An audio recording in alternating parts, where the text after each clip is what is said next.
I've just completed a 7 weeks paediatrics placement in Bali, Indonesia. It has been an incredible experience full of many challenges, and it's also been highly rewarding. I'm going to be discussing a client I was working with up here who I refer to as Wayan. Wayan is 8 years old and has severe cerebral palsy. He lost his mother at birth and his father left him with his grandparents who are from Lombok and now live in Denpasar.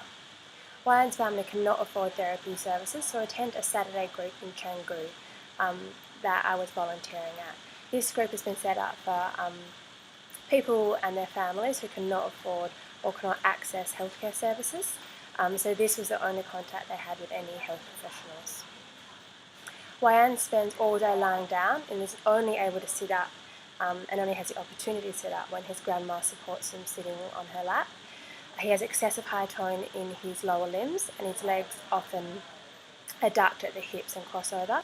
His upper limbs are more flexible, however it still has very high tone. He has limited hand control and his head needs to be fully supported when he's sitting. He does respond to touch, so stroking and pressing on the extensor muscles of the back and neck produces an extensor pattern. Wayan also has poor circulation due to the lack of movement and the positioning of him laying down all day. He has a limited ability to track with his eyes. So furthermore, Wayan is underweight and has muscle wasting. He also has a dislocated left hip that his family unfortunately can't afford the surgery required to fix this. So Wayan has a lot of difficulty sleeping at night time. He sleeps on the floor of the living room with his grandma and it's very hot. He loves music and this often helps him to relax. The only therapy that Wayan was receiving was at the Saturday group. So as students we decided it would be really beneficial to Wayan and others with similar disabilities if we visited them in their homes once a week as well as seeing them on Saturday. Wayan's family only owns one scooter, so he cannot always access the Saturday group and spends most days at home on the floor. It would also be beneficial to see what his living situation is like and what resources are available for him at home.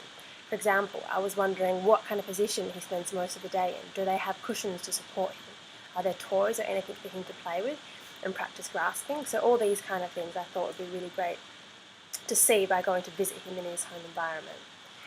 So I organised to visit Wayan and his family at their home once a week with a translator. I use a PEO model to guide me while working with Wayan. There are so many environmental factors impacting on him and his current condition. Unfortunately, he is also very occupationally deprived and lacking any form of stimulation. I decided that increasing his engagement in occupations was going to be a really important intervention. Without using the PEO model, I may have neglected these areas and focused purely on the person. There were just so many person factors to consider and it could be easy to focus purely on these and neglect the environment and occupation aspects affecting Wayan. This is also where I decided I could have the biggest impact in the short amount of time I had with Wayan and his family. The two questions I'm going to answer are, how did the practice context impact on my OT program? And what did I do at the conclude exit stage of the CPPF and why? So first of all, how did the practice context impact on my OT program? I'm going to refer to the practice context being Wayan's home where I was visiting him to provide therapy. This practice context was very unique and had many challenges. I had to adapt my interventions to suit this environment and what was available. First of all, no one in Wayan's family spoke English. I needed to use a translator to speak to his family.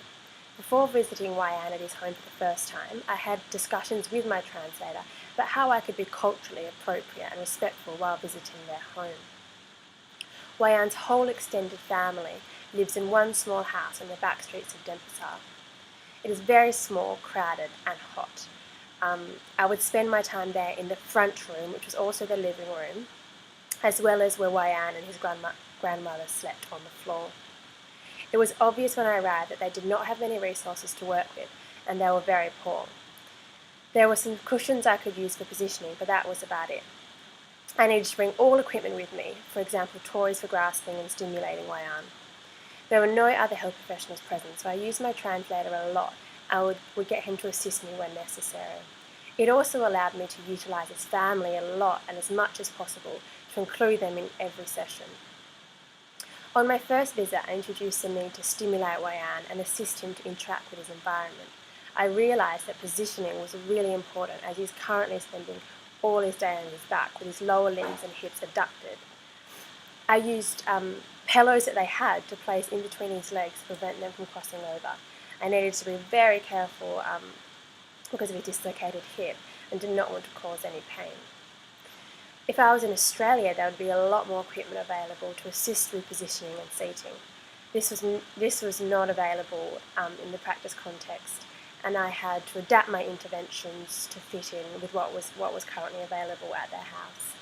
I'm now going to answer my second question. What did I do at the conclude exit stage of the CPPF and why? The final stage of the CPPF, conclude and exit, was very difficult for me.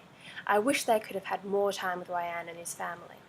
Throughout my time with Wayan and his family, I was always providing them with education about what I was doing and why I was doing it. I wanted them to understand everything so that when I left, they could continue what I was doing with him. For example, massage, ranging, positioning throughout the day, and bringing different sensations to him. And encourage Wayan to grasp and hold toys and interact with his environment as much as possible. This was important because on my first visit, I had discussions with his grandma about what Wayan enjoys. They said that no one plays with him or gives him toys because he cannot pick things up. This made me realise how important it was to educate them on the importance of play and demonstrate different techniques to engage Wayan with his surrounding environment. During my last session, I went over all this again with them. Instead of me ranging his upper and lower limbs and massaging Wayan, I asked them to show me how they did this and explained the need for it once again. Because they do not have any toys for Wayan to play with, I gave them some rattles and different textured toys for Wayan to play with and grasp. In case they do not get the time to spend with him and encourage him to play, I also made a simple mobile to leave with Wayan. This can be positioned above Wayan when he is lying on his back to provide him with some stimulation and toys to hopefully reach for, instead of staring at the roof all day on his back. The focus of this final session was to ensure that what I had been doing with Wayan was going to be sustainable and continued after I left.